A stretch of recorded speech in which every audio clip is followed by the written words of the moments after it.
tetapi yang sekarang telah beroleh belas kasihan. Amin. Amin. Amin. Silakan duduk Bapak Ibu Saudara. So allow me to share how this scripture be rema in my heart. Ayat ini menjadi satu pedoman bagi saya Bapak Ibu Saudara. Tahun 2018 I start my flag ministry, and then while I'm doing this, so I seek the heart of the Lord about this ministry because it's totally new to me. Waktu 2020, waktu COVID baru mulai, kami sekeluarga dan beberapa teman punya kesempatan ke Washington DC mengikuti Franklin Graham prayer march. Sambil mempersiapkan itu, maka kami pergi, saya mempersiapkan bendera-bendera saya, lalu ayat ini muncul Bapak Ibu Saudara, 1 Petrus 2 ayat 9. Katanya begini, tetapi akulah bangsa yang terpilih, aku imamat yang rajani, aku ini bangsa yang kudus, aku ini umat kepunyaan Allah sendiri, supaya aku memberitakan perbuatan yang besar dari Dia. Siapa? Yesus, Tuhan dan Rajaku. Amin. Yang telah memanggil aku keluar dari kegelapan kepada terang yang ajaib. Bapak Ibu Saudara, I have identity crisis for a long time. My husband here, he is my cheerleader, my confidant.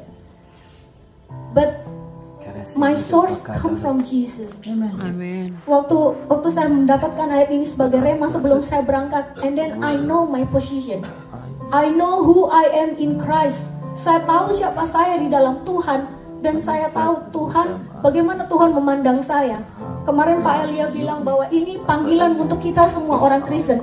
Tidak dikatakan di sini only pastor, only pelayan altar yang menjadi imam. That each one of us. But why we have this calling? Because of Jesus.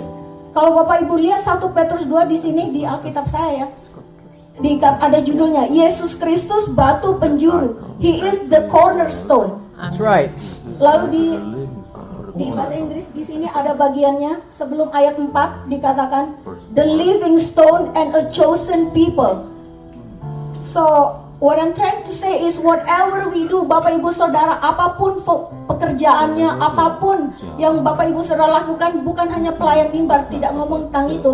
But whatever you are, whatever you do right now, remember Jesus is the cornerstone, and based on that, and then you can go walk, do whatever purpose God put in your heart. Hallelujah. If you don't know what is your purpose now, ask the Lord, Lord, what is my purpose? Pak Elia kemarin bilang, apa sih panggilan kita? Tentunya serupa dengan segambar Allah ya, kemuliaan Allah ada sama kita.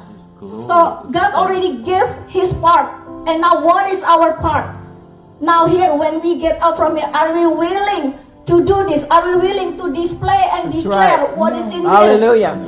Are we willing? Because so we come here, it's not the same, Bapak Ibu Saudara. Jangan biarkan ini menjadi sekedar ayat. Bagus juga ya dibagikan kaos, but it need the scripture, the theme need to be memorized in our heart, and we go out there where we change people. That's right. Kita nggak sama lagi.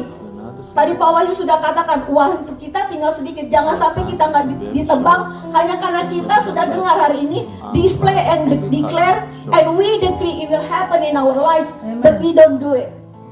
Jangan sampai kita ditebang, dan kita berdoa jangan sampai ditebang. Tuhan, thank you for your grace, one more year for us. Hallelujah. Thank you Lord, we want to do it, and we want to do it and be faithful.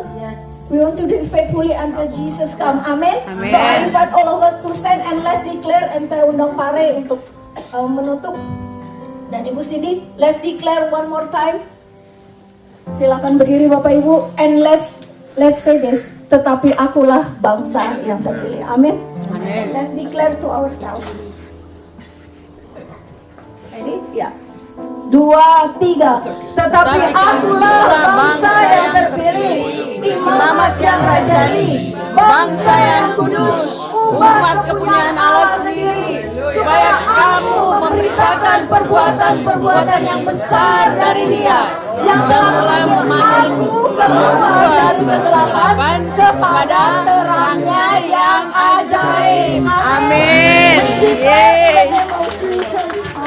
Haleluya.